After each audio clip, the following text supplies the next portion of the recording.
Let us see another application on differential equations, guys. So the question says the differential equation of a simple pendulum is d square x by dt square plus omega square x is equal to f sin nt, where omega and f are constants. If at t equal to 0, x is 0 and dx by dt is 0, determine the motion when n is equal to omega. So the question clearly gives you a differential equation. Along with that, we have the initial conditions as well. So let us see how do we solve it. Okay, so consider the given equation: d square x by dt square plus omega square x is equals to f sin nt. F and omega both are constants according to the given question. Okay, now consider the auxiliary equation: d square plus omega square into x is equal to f sin nt. And here we have capital D, that is the operator is given by d by dt. Got it? Now the initial conditions I forgot to write here. We have when t equal to 0, x is 0 and x dash is also 0. That's what it is. Okay, so let us find the, this is not the auxiliary equation, this is the operator form. Now let us find the auxiliary equation in terms of m for the given equation, that is m square plus omega square equal to 0. That implies m square equal to minus omega square.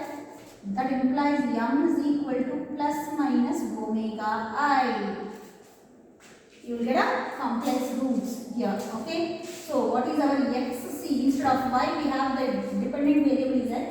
Therefore the complementary solution is given by complementary function is given by xc is equal to we have it in the complex form. The roots are in the complex form. So c1 cos omega t plus c2 sin omega t.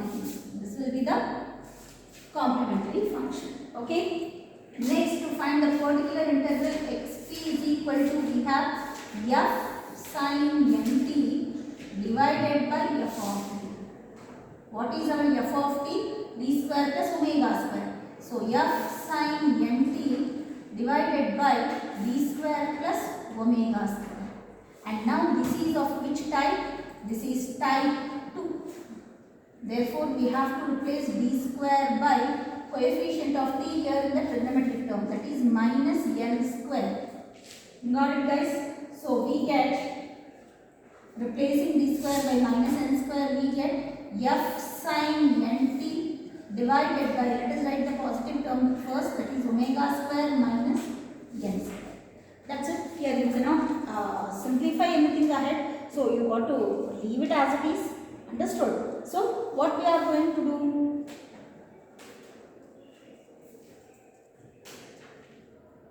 What we are going to do here, they have given us, we got to find the motion when n is equal to omega. When n is equal to omega, what happens? When n equal to omega, let us substitute that, we get nxt when n is equal to omega. By substituting, this is going to be 0 in the denominator. So we cannot take it like this here. So instead of writing type 2 now, I will first consider n is omega. So d square plus omega square, where n equal to omega. This is the condition. Okay.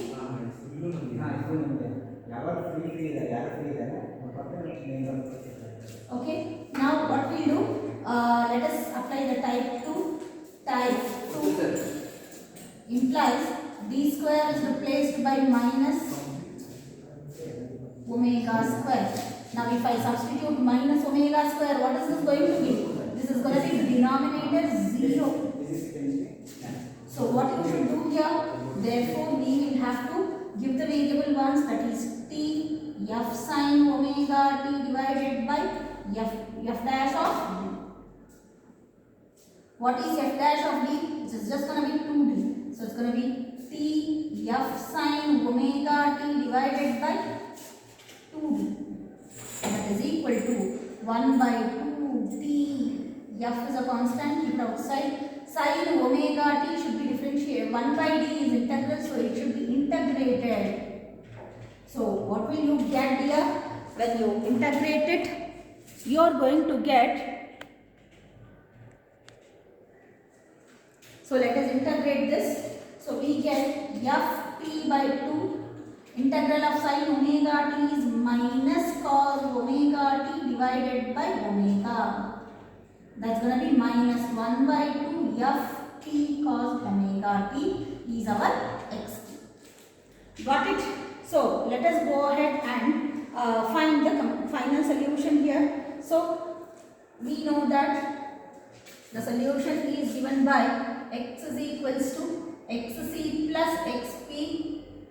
What is the xc part? C1 cos omega t plus C2 sin omega t plus xp. But our xp is minus 1 by 2 ft cos omega t. So it's going to be minus 1 by 2 ft cos omega t. Now in the given conditions we also have the derivative of x. So let us find x dash. Here x dash is nothing but d by dt of x. With respect to t, you got to differentiate this, treating other terms as constants. So c1 omega comes outside, differential of cos is minus sin omega t, and plus c2 omega as it is. Then again we get derivative of sin is cos omega t. Now here we have to apply product function, product rule, because there are two functions t and cos omega t. Applying the product rule we get, let me take it here, minus f by 2. Applying the product rule here, first function t, derivative of cos is minus omega sin omega t plus cos omega t is as it is, derivative of t is 1. Okay, so this is what you get. Now let us apply the conditions. T equal to 0 implies x equal to 0, the first condition in the first equation. This is x. Okay, so substituting this implies x is 0 is equal to, when t is 0, c1 cos 0 plus c2 sin 0 minus 1 by 2. T is 0, the entire thing is going to be 0. So simplify, cos 0 is 1. So this gives us 0 is equal to c1 into 1 plus 0. That implies c1 is equal to 0. Okay, so we got the value of one constant. Similarly, t equal to 0 implies x dash is 0, that is the derivative. So substituting in this derivative the two values here, we get x dash is 0 is equal to. Okay, so we get minus c1 omega sin 0 plus c2 omega cos 0 minus f by 2 as it is. T is there, so this entire term is going to be 0 plus cos omega t will be cos 0. So this is 0 plus c2 omega into 1 minus f by 2, cos 0 is 1, therefore it's just going to be f by minus f by 2. Therefore c2 omega is minus f by 2 implies c2 is equal to plus f by 2 omega. That will be your second constant value. Understood? Okay guys, so this is what you are going to get. So substitute these two values of c1 and c2 in the x. So let us see what we are going to get finally. That would be the particular solution. That means where the constants are placed, that is called as the particular solution. Understood? So let us substitute that. So we get x therefore is equal to, instead of c1 I will put 0. So it's going to be 0 cos omega t plus c2 is replaced by f by 2 omega. C2 is replaced by f by 2 omega. Okay.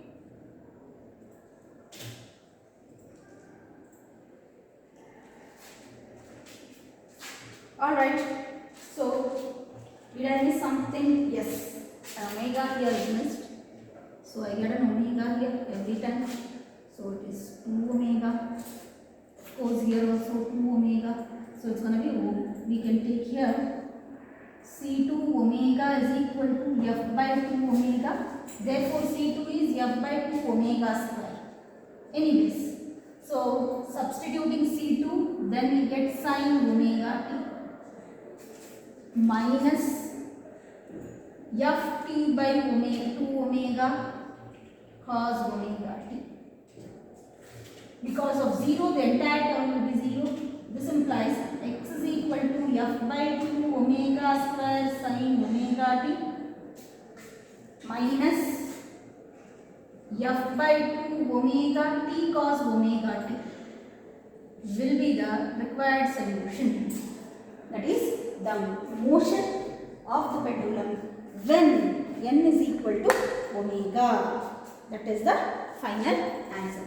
You can assume here what is x here. X can be written as the same pattern how it is given in the question. That is x can be written as x of t. X is a function of t. Just to be more precise. Understood? Hope you guys understood everything.